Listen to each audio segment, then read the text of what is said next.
So paano na lang mga kaalyado kung maubos itong mga coral reefs natin?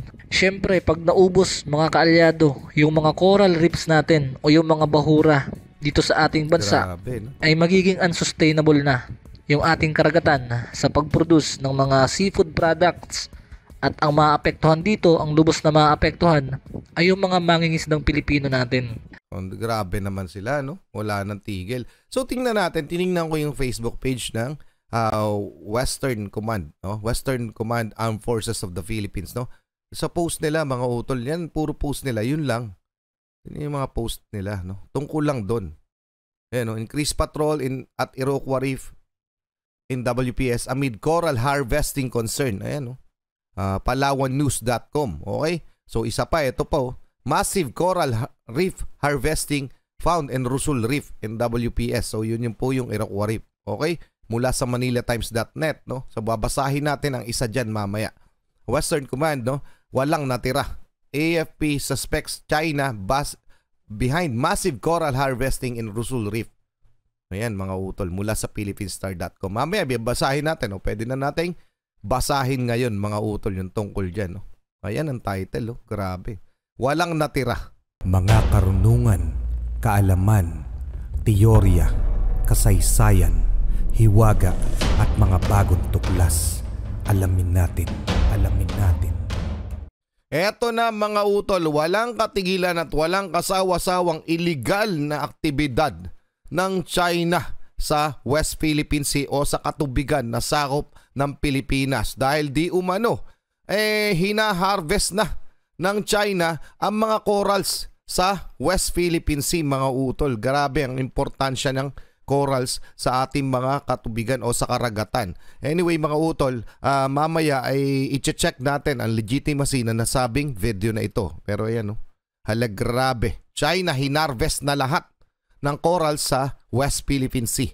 Halos nakalbo na. Grabe naman to. Ito'y mula kay Sir Pau PH. Pakisubscribe siya mga utol, ha. Pipindutin nyo lang yan. Pakilike na rin yung video at napaka-importante po niyan. Game na.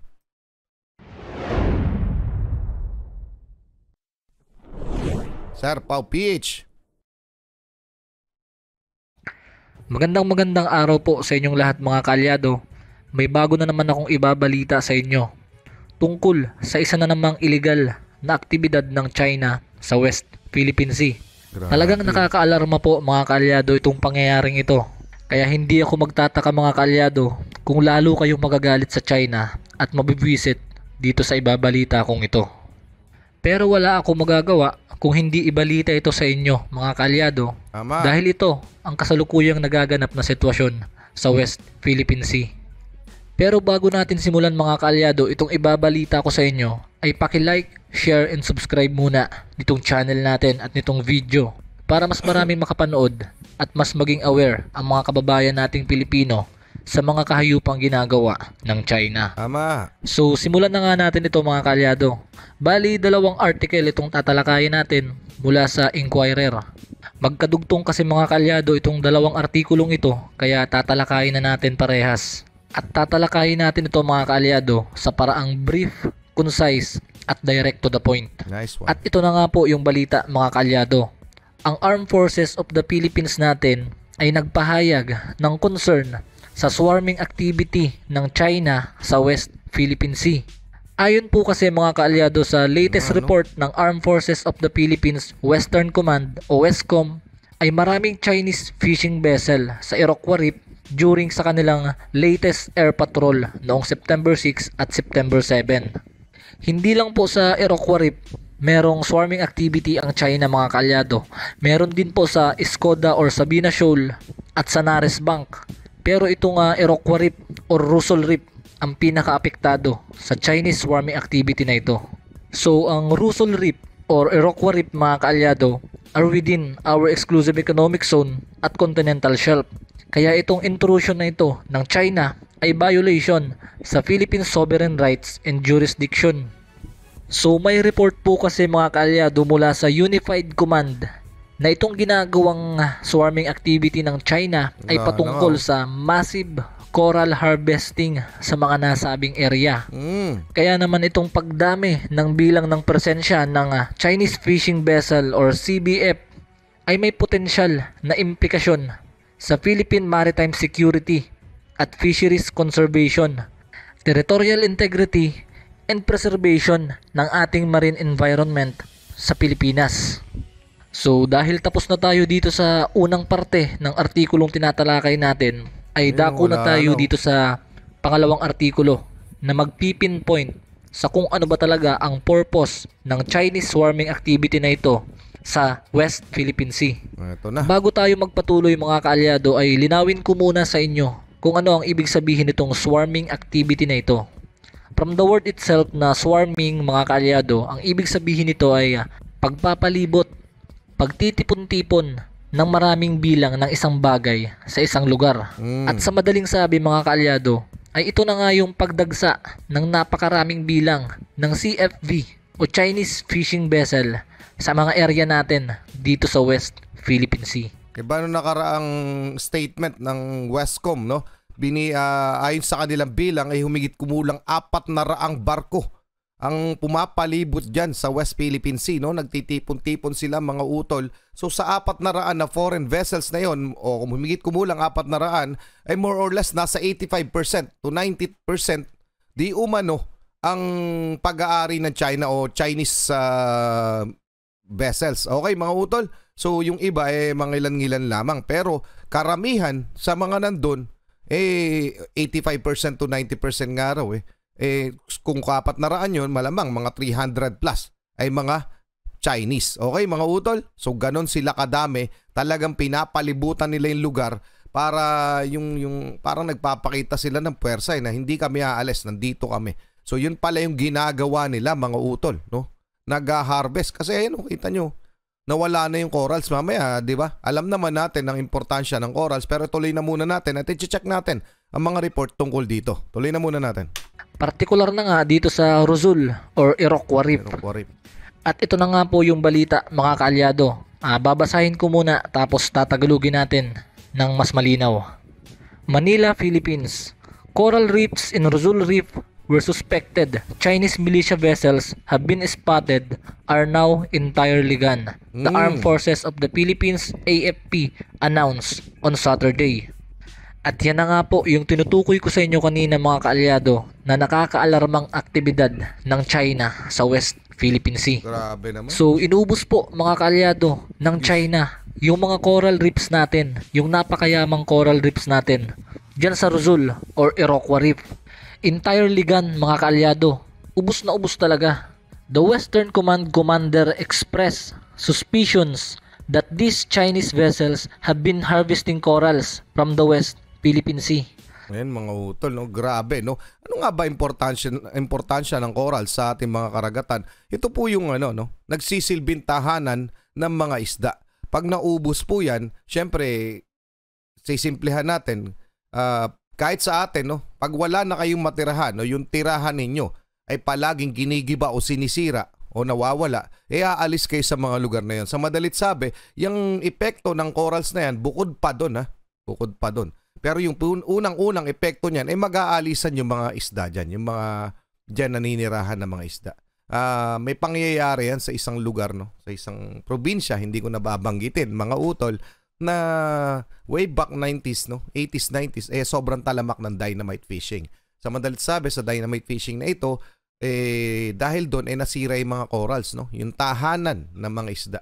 So nung masira yung tahanan ng mga isda, nagsialisan talaga yung mga isda. Nawalan po ng isdang mahuhuli. Dati napaka-abundance ng napakadami na nahuhuling isda. Nung naging talamak ang dynamite fishing, nawala ang mga isda. Hindi naman totally mawala, pero halos wala nang mahuli. Ngayon mga utol, ganun din po yung kalalabasan yan. Pag nawala yung mga corals, kaya ako na-connecta, no? Pag nawala yung mga corals, wala nang tirahan yung mga isda. Saan pupuntahin? Aalis yun dyan. Okay? So isa yon sa mga posibleng mangyari. So, saan kaya nila dinadala mga utol? At mamaya-maya, i-check na natin yung report tungkol dito. Okay? Ang hinala po or suspetsa ng Westcom or Western Command ng ating bansa ay hinaharvest nga nitong China ang mga coral reefs natin. Binabakbak ng binabakbak mga kaalyado. Kaya tuluyang naubos. So para mas lalo kayong magalit mga kaalyado sa China, ay banggitin ko na rin kung ano ang mga masasamang epekto ng pagkaubos nitong mga bahura or coral reefs natin dito sa West Philippine Sea, partikular na sa Iroquois Reef. No, So as a fishery student mga kaalyado, medyo may konting kaalaman tayo tungkol nice sa mga bahura. Nice one, Sir Para Pao. sa akin ay napakalaki talaga ng epekto nito sa marine ecosystem ng ating bansa. Hindi lang sa ating bansa, pati na rin sa buong mundo. Ang coral reefs po kasi mga kaalyado ang nagsisilbing breeding ground ng ilang mga commercial fishes at ilang mga mahalagang isda sa mundo. At paano ko nasabi na hindi lang Pilipinas ang damay dito kundi pati buong mundo? Meron po kasi mga kaalyado na mga uri ng isda na nagmamigrate mula sa ibang bansa papunta sa Pilipinas para dito mag-breed o magparami o yung tinatawag na mga migratory fishes.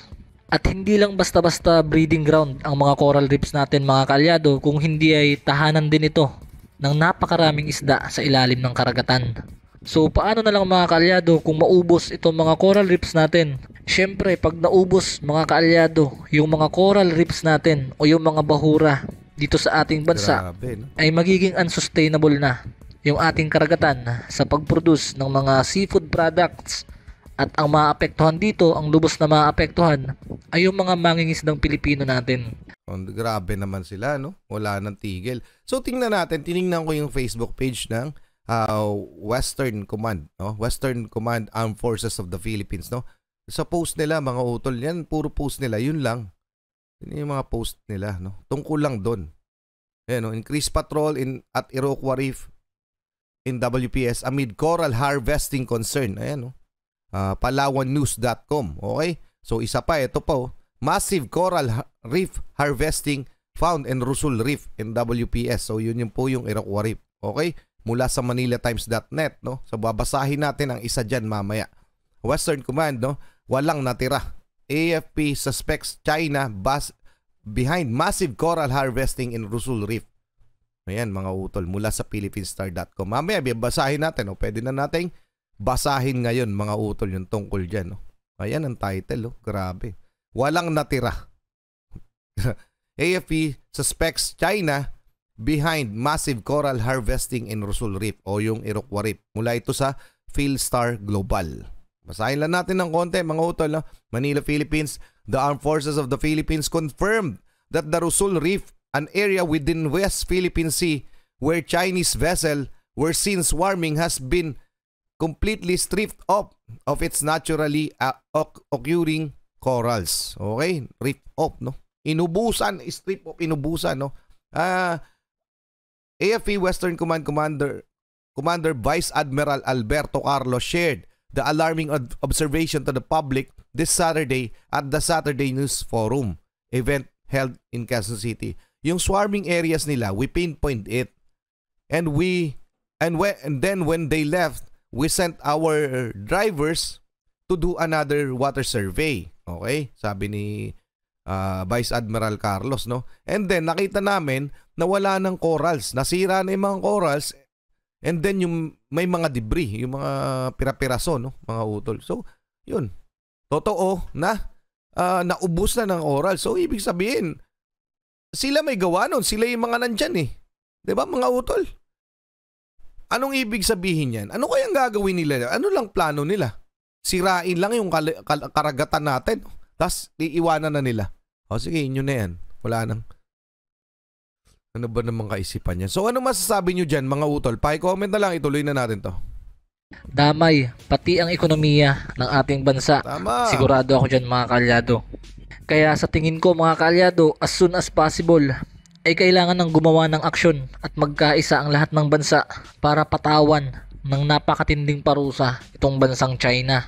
Dahil sa mga pang-aabusong ginagawa nito sa kalikasan, dito pa lang sa ginawa na ito ng China ay isang napakalaking violation na inubos nila yung mga coral reefs natin dyan sa Iroquois Reef. Di pa man lubos na napapatunayan mga kaalyado na China nga ang may kagagawa nito, ay wala naman ibang bansa ang kayang gumawa nito kundi China lang. Tsaka sino ba nandyan, no? Sila. Okay? Hindi nga nila hinahayaan makapasok dyan kahit yung ating Philippine Coast Guard o yung mga Philippine Navy. Sila. Sila lang yun nandyan eh. Sino pagbibintangan? Ganun, napakasimple naman nun eh. Alam nga naman Vietnam, no? Hindi nga makapasok ang Vietnam dyan. Alam ibang bansa pa, sila yung nandyan. At bakit naubos? So anong plano nila mga utol? Yun ang iniisip ko eh. Anong gusto nilang, anong klase pag-uutak meron niyang mga yan? Bakit nila kailangan sirain yung karagatan? Hindi ko maisip eh kung paano. Oh, may purpose sila doon sa mga corals? Ililipat nila ba doon sa mga karagatan nila para doon ang pupuntahan yung mga isda nila? Grabe naman sila. Ano masasabi nyo dyan mga utol? Ano yun? Kung ang dating ang kaisipan nila eh, kung hindi namin mapapakinabangan, hindi nyo rin mapapakinabangan? Parang ganun ba? Kaya nila sinisira? So anong masasabi? Wala na akong masabi eh, kasi grabe yung kawalangyaan mga utol, no? Yung corals pa, no? Pa-comment na lang ang inyong mga opinion, ituloy na muna natin. Pero sigurado po ang Westcom mga kaalyado na China talaga ang may kagagawa nito. Wala nang Dahil pininpoint po mga kaalyado ng Westcom yung lugar kung saan naganap yung swarming activities ng Chinese fishing vessels. At nung umalis na nga mga kaalyado yung mga Chinese fishing vessel dun sa area sa Iroquois Reef, ay agad na nag-dispatch ng mga divers, trained divers ang Westcom para sa isang underwater survey. At dito ay na-observe nila na wala ng corals na natira at lahat ay talagang lubusang na damage. May mga naiwan pang ang mga debris, mga kaalyado na nagkalat sa ilalim ng dagat. Grabe oh. Mula yan kay Vice Admiral Alberto Carlos. Well anyway mga utol, no? Ano masasabi nyo dyan, no? Nung nag-swarm sila, nung dumami sila doon, dumagsa sila yung mga Chinese militia, yung Chinese fishing vessel, kung ano pa man, basta Chinese, na mga barko, okay? So, nandun sila sa area na yon. Nung umalis sila, wala na mga corals. Nung dumating sila, meron. Pag alis nila, wala na. Oh, sino? Well, anyway, mga utol, hanggang doon lang muna. Medyo mahaba, pero yun lang rin naman yung topic. Pinakita ko lamang sa inyo kung anong ginagawa ng China dyan sa ating mga katubigan. So, ang iniisip ko lang, anong gagawin nila doon sa mga yon, no? Ibebenta ba nila? Dadalhin ba nila sa sarili nilang bansa, doon sa kanilang mga exclusive economic zone, doon nila ilalapag para dumami isda nila? Naiinggit ba sila na mayaman yung yamang dagat natin? O talagang plano lamang nila sirain? Anong plano? Anong klase pag-iisip mga utol meron yan? So anong masasabi nyo dyan? Hanggang doon lang muna. Pa-comment na lang. Maraming salamat sa iyo, Sir Pau. Maraming salamat sa inyo mga utol. Muli ako si Target Achilles and we have the Real South Pride Production. Ako'y nagpapasalamat sa walang sawa niyong pagsuporta. Kayo mag-iingat. Keep safe. God bless. Saludo po ako sa inyong lahat. Huwag niyo pong kakalimutang ilabas ang inyong mga hinaing, komento, gigil. Ciao. Kayo mag-iingat mga utol. Salamat po.